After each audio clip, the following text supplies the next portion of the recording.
Hello, everyone, or hello, you one. Just kidding. I'm here to do an interview. I'm not interviewing anyone. I'm interviewing myself.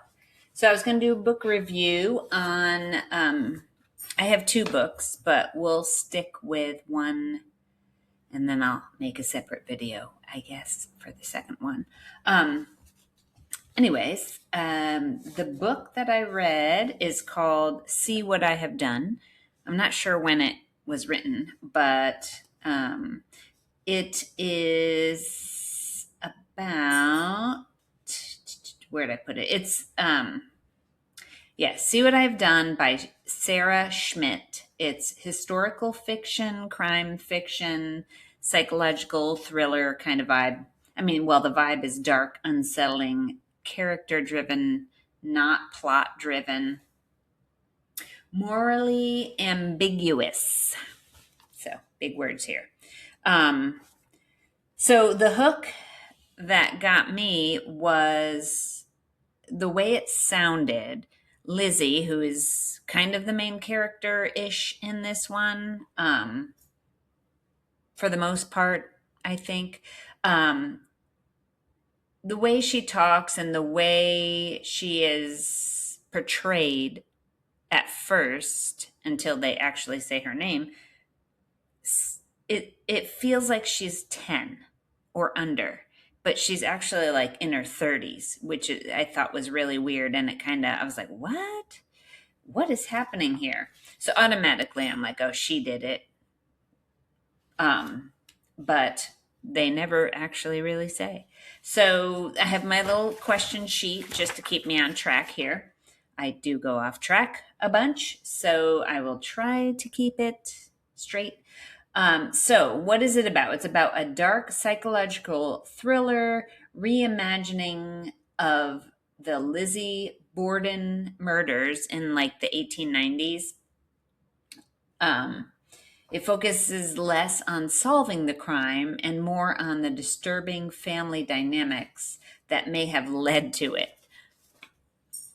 Because really, like I said, at first I thought it was Lizzie that had done this murder, but then they do the point of view of her older sister, and I'm like, well, maybe she would have done it.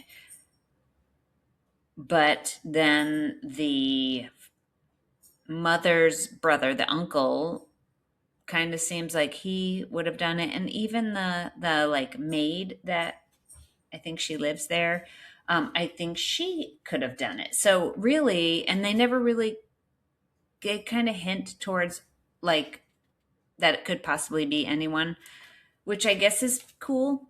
Because they never, they never really figured out who it was. Sorry, my dog's on the floor again. Let's see what she gets into.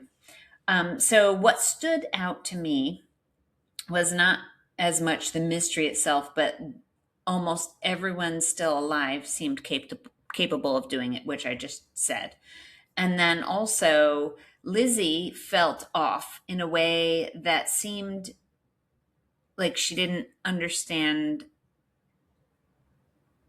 the social world around her, if that makes sense. Like she just seemed like she was missing, I guess, like the whole world. She was very self-involved, but also obsessed with her sister. So I don't know. She seemed off. Like she seemed like a ticking time bomb as well.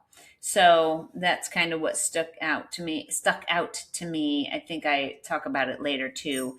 But real life reflection, just because someone in the family doesn't mean that, I don't know what I'm talking about here.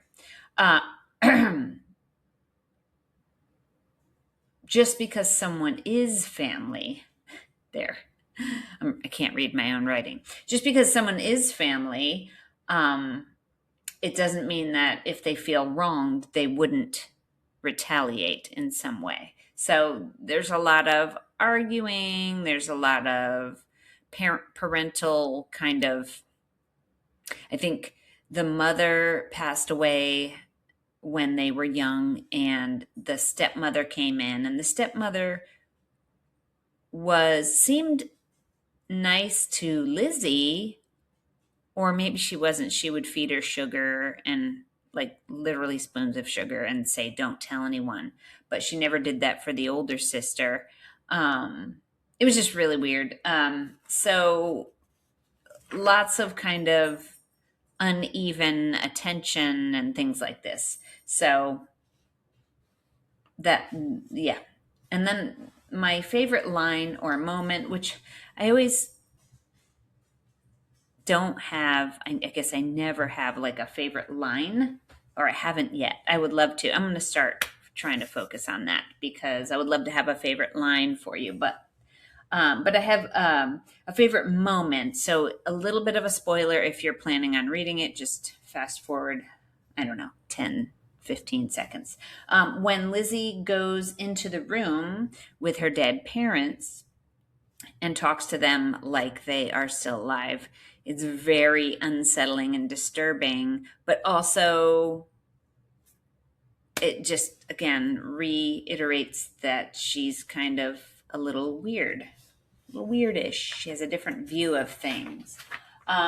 So if you, this book, who is this book for? This book is for people who love stories you never quite know who's telling the truth.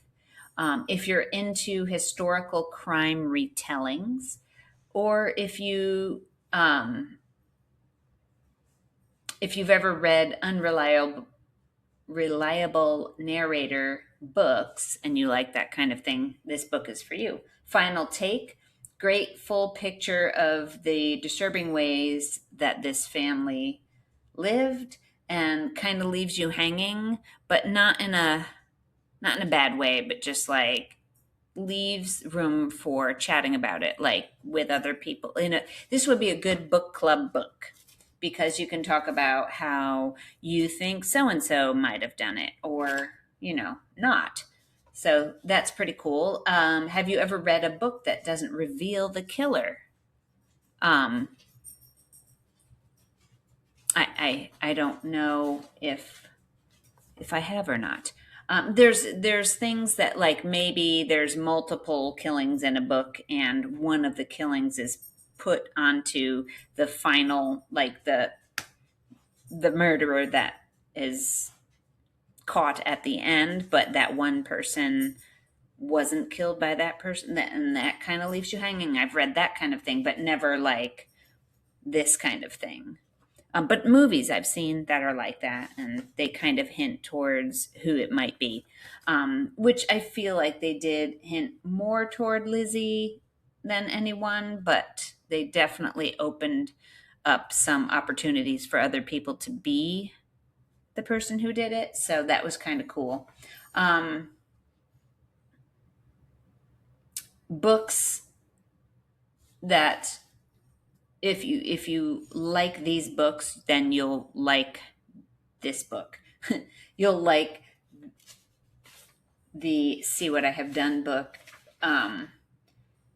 So if you read We Have Always Lived in the Castle and liked it, if you read The Silent Patient and liked it, or The Turn of the Screw and liked it, also The Turn of the Key, I should do a review on that one because that was very disturbing too. It was like